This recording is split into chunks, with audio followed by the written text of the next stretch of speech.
AC bill और DC bill देखिए, abstract contingent और डिटेल कंटीजेंट है ना।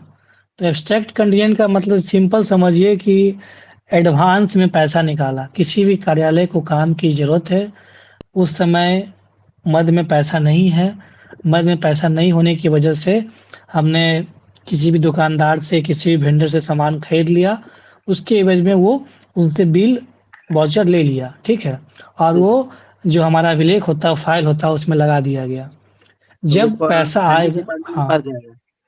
हाँ, जब पैसा आएगा, अलॉटमेंट आएगा, आवंटन जी आएगा, तो फिर मान लीजिए सपोज करिए कि हमने 50,000 खर्च किया था, तो वो 50,000 क्या होगा, एडजस्ट हो जाएगा। सपोज करिए कि 2 लाख रुपए अलॉटमेंट आया, तो हमने जी 50,000 तो पहले ही खर्च कर लिया, जी जी। तो 50,000 का बिल वो जो हमारा एसी के बिल के रूप में जाएगा, वही कन्वर्ट होगा डीसी के रूप में, ठीक है। बाकी जो 1.5 लाख एज यूजुअल जिसे खर्च करेंगे, हाँ हाँ। तो वो एसी बिल डीसी बिल में कन्वर्ट हो गया। और सर कब? Utilization certificate. Utilization certificate simple शब्द में ये समझिए कि किसी भी कार्यालय में जो पैसा आता है, जी उसका लेखा जोखा, कि मैंने कहाँ कहाँ खर्च किया, कितना रिसीट आया, कितना उसका एक्सपेंडिचर किया। मान लिए हमने कंटीजेंसी के रूप में फर्नीचर खरीदा, या हमने इंफ्रास्ट्रक्चर के लिए खर्चा किया, ट्रेनिंग दिया, या कर्मियों का जो मानदेय है, सैलरी है, वो दिया। तो सारा उसका बना होता है डिटेल। वो डिटेल जो है, एक लोकल फर्म होता है, सीए फर्म, मतलब जो भी सीए होता है, जी सर। उससे ऑडिट कराया जाता है कि हमने यहाँ खर्च किया, इस कार्यालय का जो भी पैसा आया था, जो भी आवंटन आया था। उसके बाद वही चीज़ सीए ऑडिट करता है। ऑडिट करने के बाद फिर जो विभाग है, अ, महालेखाकार विभाग, वित्त विभाग को भेज दिया जाता है। तो हो गया कि हमने जो हमको पैसा मिला, उसका उपयोगिता प्रमाण पत्र कहाँ-कहाँ हमने उपयोग किया, इसी को बोलते हैं यूसी, ठीक है। और सर एक क्वेश्चन पिछले साल इंटरव्यू में पूछा गया था सर कि मनरेगा का सोशल ऑडिट अगर आपको करवाना हो तो कैसे करवाएंगे, तो इसका क्या जवाब है?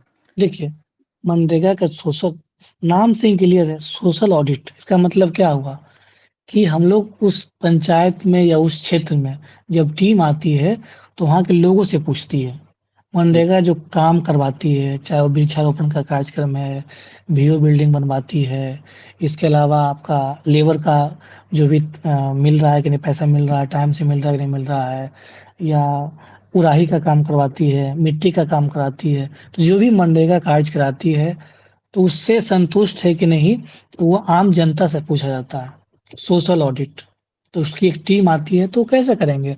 अब उस पंचायत सोशल ऑडिट की जो टीम जाएगी, उस टीम से हम कोऑर्डिनेट करेंगे एज कहाँ पे ऑफिसर। आते ब्लॉक में जाएगी, उस क्षेत्र में, जिस क्षेत्र में जाना है ब्लॉक में, हैं? उस ब्लॉक के पंचायत में जाएगी। वो टीम में सॉरी, मेंबर कौन होता है, उस टीम में होते कौन है? उस टीम में मेंबर जनरली ऑडिटर भी होंगे, ऑडिटर भी होंगे, मैनेजर रैंक के भी हो सकते हैं, ऑफिस लेवल 7 लेवल 9 ऑफिसर, विभाग जिसको डिप्यूट कर दे, अच्छा, विभाग पंचायती जिसको राज डिप्यूट। विभाग। नहीं नहीं, मनरेगा विभाग का अलग होता है ना। मनरेगा विभाग नहीं है, मनरेगा ग्रामीण विकास विभाग के अंदर आता है, ठीक है। तो पहले सोशल ऑडिट जनरली जो होता है, केंद्र सरकार भेजती है बिहार सरकार को, बिहार सरकार फिर टीम भेजती है, या बिहार सरकार कोऑर्डिनेट करती है। तो इसमें ये होता है कि मनरेगा ग्रामीण विकास विभाग का सब यूनिट है। अब मान लिए, तो मनरेगा का जो ऑफिसर होता है ब्लॉक लेवल पे, वो पीओ होता है, ठीक है। और उसी जिला लेवल पे होता है डीपीओ होता है, जी प्रोग्राम सर। ऑफिसर, जी कार्यक्रम पदाधिकारी। तो वो कोऑर्डिनेट करेंगे, हम लोग भी कोऑर्डिनेट करते हैं, बीडीओ बीपीआरओ भी कोऑर्डिनेट करते हैं। सोशल ऑडिट का मतलब ये समझिए कि उस क्षेत्र में जो भी मनरेगा कार्य करा रही है, कोई भी विभाग कार्य करा रही है, आम जनता से पूछा जाएगा, वेरिफिकेशन किया जाएगा, उसके बाद सत्यापित किया जाएगा, इतना ही, ठीक है। ठीक है। और सर अब पंचायती राज विभाग का कुछ इनिशिएटिव्स बता सकते हैं क्या, पर्टिकुलर कुछ इनिशिएटिव्स बिहार में? पंचायती राज विभाग का जैसे कि देखिए, एक तो आपका मुख्यमंत्री ग्रामीण सोलर स्ट्रीट लाइट जो योजना चल रहा है, उस योजना को ध्यान रखना ही है। ठीक है सर। मुख्यमंत्री ग्रामीण सोलर स्ट्रीट लाइट योजना है। पंचायत सरकार भवन, इतना अच्छा कंसेप्ट है कि मान लिए जिस तरह से कलेक्ट्रेट, सेक्रेटरीट, उसी चीज़ को पंचायत में लाना। वहीं पे सभी पंचायत सचिव, जितने भी पंचायत स्तरीय कर्मी हैं, वहाँ बैठेंगे। तो एक बहुत अच्छा इनिशिएटिव एक तरह से आप कह सकते हैं कि सरकार को पंचायत स्तर तक ले जाना। तो ये बहुत बढ़िया है। और समय-समय पे चौपाल, पंचायत चौपाल होता है। पंचायत दरबार भी किया जाता है।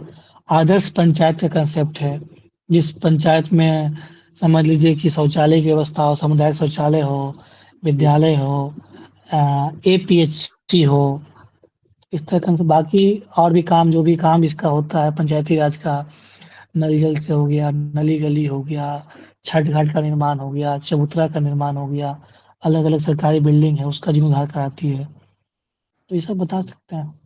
ठीक है सर। और सर एक सवाल आपने मुझसे मॉक इंटरव्यू में पूछा था, बिहार में एजुकेशन के पिछड़ने का मतलब, पहले जैसे बिहार में नालंदा यूनिवर्सिटी और विश्वविद्यालय विक्रमशिला ये सब हुआ करती थी, बाद में हम्म। बहुत पिछड़ गया, तो इसका मैं बहुत अच्छा जवाब नहीं दे पाया था सर। तो इसमें क्या क्या पॉइंट ऐड कर सकते हैं? जैसे हिस्टोरिकल पॉइंट तो ऐड कर ही सकते हैं कि इंग्लिश सरकार हाँ ने, इंग्लिश गवर्नमेंट जो रूलर्स थे उन्होंने ध्यान नहीं दिया। हाँ, ध्यान नहीं दिया। उसके बाद जिस तरीके से हमारा जब बिल्डिंग जो यूनिवर्सिटी है, उस जी सर। तरीके से हम लोग जीर्णोद्धार नहीं कर पाए। जीर्णोद्धार करने के साथ साथ विडंबना ये रही कि जब भारत देश आज़ाद हुआ, तो आज़ाद होने जी के बाद जो इम्प्रूवमेंट होना चाहिए, जैसे जी। कि नेशनल एजुकेशन पॉलिसी को हम्म। 1968 में जब आया पूरे जी मतलब इंडिया में, तो उसको हम लोग सही तरीके से इम्प्लीमेंट नहीं कर पाए। हर एक लैंग्वेज को उतना महत्व नहीं दे पाए। ये हो सकता हम्म। है। तीसरा, जो सबसे जो नियुक्ति हुआ टीचर्स का नियुक्ति होना, जी या स्कूल का इंफ्रास्ट्रक्चर नहीं हो पाना, स्कूल का कॉलेज का जो हम लोग अंगीभूत इकाई कहते हैं, डायरेक्ट एक तरह से मॉनिटरिंग अभी भी जो होता है, शिक्षा विभाग और राज्यपाल, है ना, राजभवन। जी तो यह भी बता सकते हैं कि कॉलेज और स्कूल दोनों का जिस तरह से समन्वय होकर के आगे बढ़ना था, बेसिक इंफ्रास्ट्रक्चर को लेकर के, टेक्नोलॉजी के साथ, उस तरीके, या शिक्षकों की नियुक्ति, शिक्षकों का प्रशिक्षण, लोक लुभावन, जिसे 1995 में मिड डे मील आया, हम लोग यस फिर सर। भी उस तरीके से इम्प्लीमेंट नहीं कर पाए। हम्म। तो दोनों आप बताएंगे, एक तो 1 से लेकर 12th वाला भी, और हायर एजुकेशन दोनों हाँ का जी, चर्चा करेंगे ठीक है सर। कि क्या ठीक। कमी रह गया, सर इसको आप बैलेंस करते हैं। जी सर, एक लास्ट वो डीडीओ के लिए पूछना था sir. Drawing and dispersing officer जो होते हैं वो हर विभाग के अलग अलग होते हैं, या पता नहीं है मुझे कैसे? हाँ, हर विभाग के अलग अलग होते हैं। जैसे मतलब आप, हर ऑफिस के? हाँ, हर ऑफिस के अलग अलग होंगे। जैसे मान लिए आप जैसे देखिएगा ब्लॉक लेवल पे, तो ब्लॉक लेवल पे बीडीओ और सीओ डीडीओ होते हैं। ठीक है, बीडीओ अपना ऑफिस का डीडीओ होते हैं, सीओ अंचल के डीडीओ होते हैं, सीडीपीओ अपने सीडीपीओ में जैसे बहुत सारे कर्मी होते हैं, आंगनबाड़ी पर्यवेक्षिका होती है, आपका आंगनबाड़ी सेविका होती है, और अकाउंटेंट होते हैं, डीईओ होते हैं। तो सबकी सैलरी सीडीपीओ देंगे। बीडीओ का देखेंगे तो उसमें नाजिर होता है, बड़ा बाबू होता है, अकाउंटेंट होता है, ऑपरेटर होता है, प्यून होता है, तो उसकी सैलरी बीडीओ देगा। सीओ देखेंगे, सीओ का भी उसका अलग है, उसकी सैलरी मान लीजिए उसमें अंचल अमीन होते हैं, राजस्व कर्मचारी होते हैं, अकाउंटेंट होते हैं, ऑपरेटर होते हैं, ड्राइवर होते हैं, तो उसकी सैलरी सीओ देंगे। तो हर एक कार्यालय का अलग अलग डीडीओ होता है। तो डीडीओ का काम ठीक है, सिर्फ सैलरी के लिए होता है, या और भी जो खर्चे होते हैं उनमें भी उनका नहीं, रोल होता डीडीओ का मतलब ये है कि उसका सर्विस बुक, छुट्टी, एक तरह से वही देखता है ना। जो उसके अंदर जो भी कर्मी है उसकी छुट्टी वगैरह डीडीओ ही देगा। उसका जो सर्विस बुक होता है, उसी उसी के पास होता है। अगर किसी तरह का कोई दंड आरोपित होता है, चाहे वो शो कॉज हो, निलंबन हो, तो सब डीडीओ ही देखेगा। है? ठीक है, ठीक है। Thank you sir. सर एक लास्ट क्वेश्चन है सर। सर वो जो बताइए। हाल पूछूं सर? बताइए बताइए।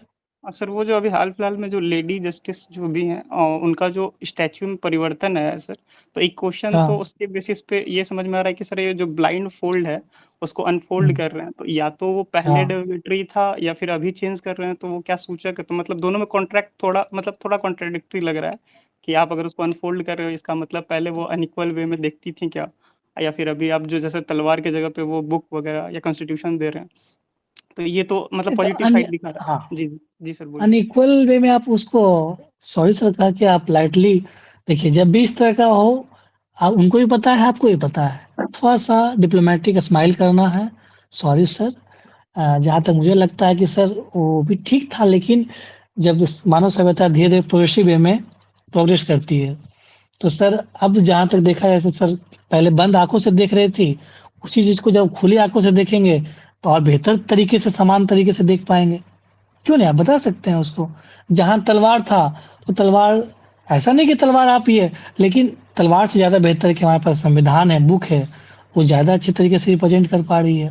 तो देखिए, उनको भी पता है, आपको भी पता है, तो ऐसे कंडीशन में क्या करना है, लाइटली उनको एक्सेप्ट करेंगे और फिर बता देंगे।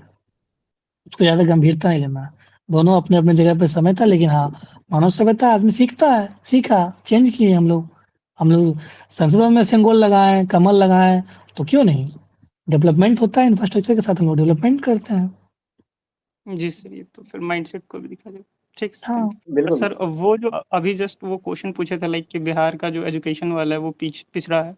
तो सर उसमें एक पॉइंट अभी जैसे आया माइंड में कि जैसे बताइए? एक जैसे वुमेन के एजुकेशन को यहाँ पे थोड़ा नेग्लेक्ट किया जाता है ड्यू टू वो हाँ, पितृसत्तात्मक समाज हाँ, तो वाला। उसको भी कर तो सक हाँ, बिल्कुल ऐड करिए। तो एक तो ये एंगल हो गया, फिर दूसरा एंगल उसी से आ रहा है कि जैसे यहाँ पे क्या है कि जैसे वुमेन के लिए सेफ्टी इशू है, तो एक तो वो वाला चीज़ है ही। दूसरा ये कि जैसे अगर वुमेन पढ़ी लिखी रहेंगी तो वो ज़्यादा जैसे क्वालिटेटिव एजुकेशन की बात करते हैं कि क्वालिटी नहीं है यहाँ पे एजुकेशन में, तो इंस्टीट्यूशनल फ्लॉ तो है ही, साथ में जो महिला जो है मतलब जो माता जो फर्स्ट शिक्षक है वो भी कहीं ना कहीं अशिक्षित रह जाती है, तो उसके वजह से भी काफ़ी ज़्यादा भेदभाव हो जा रहा है एजुकेशन में। हुँ, ये हुँ, वाला हुँ। आप बोल सकते हैं, महिला को कि जो हमारा समाज है, सकारात्मक रहा, तो आधी-आबादी को हम शुरू से ही अपेक्षित रखें। तो किसी भी समाज की आधी-आबादी अपेक्षित रहेगी, तो उपेक्षित रहेगी, तो कैसे फिर हम लोग संपूर्ण विकास और संपूर्ण शिक्षा का प्रसार कर सकते हैं? कर सकते हैं, अच्छा है। इस मामले में चाइल्ड मैरिज जो है ना, एक हार्श रियलिटी है।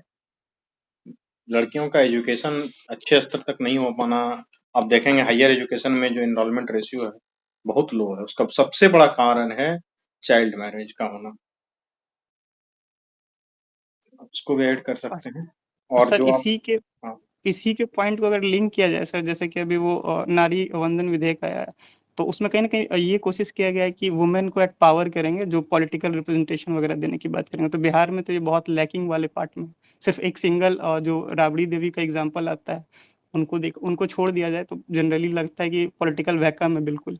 तो वो भी एक तो कारण बन ही सकता है कि पावर में नहीं है तो एजुकेशन में फिर कैसे आएंगे, मतलब वैसा कुछ पॉलिसीज नहीं आया जो थोड़ा ज़्यादा एम्पावर कर सके इनिशियल फेज में सर। हो जाएगा सर। नहीं, तो बिल्कुल। उसमें कंट्राडिक्शन ये हुआ कि बिहार से कोई पॉलिटिशियन रही ही नहीं। देख जी लीजिएगा, है ना? उस तरह से मान लिया, फिर आपको स्वतंत्रता का संग्राम में उस समय की जो महिलाएँ थी, उसका नाम लेना पड़ जाएगा। देख लीजिएगा उसको, ठीक है। जी मतलब ऐसा नहीं पॉइंट बोले कि जहाँ पे जी कंट्राडिक्ट कम हो। जी बिल्कुल। और जो आप बता रहे थे ना कि वो अनफोल्ड कर दिया गया है आई से उसकी पट्टी, तो पहले कॉन्सेप्ट क्या था कि कानून अंधा होता है और वो जो है कि सबको सभी साक्ष्यों को सुन के जो है कि उसके बेसिस पे फैसले देती है। वो जो तलवार था वो दंड का प्रतीक था, और अभी अब तो हो गया है कि आंख से पट्टी हटा दी गई है, अनफोल्ड कर दी गई है। तो कानून जो है कि वो सबको समान नजरों से देख रही है। अभी का कॉन्सेप्ट ये है। और हमारा संहिता भी बदल गया, अब तो दंड संहिता के बदल न्याय संहिता हो गया है, तो इसलिए वो संविधान में दे दिया गया है। जी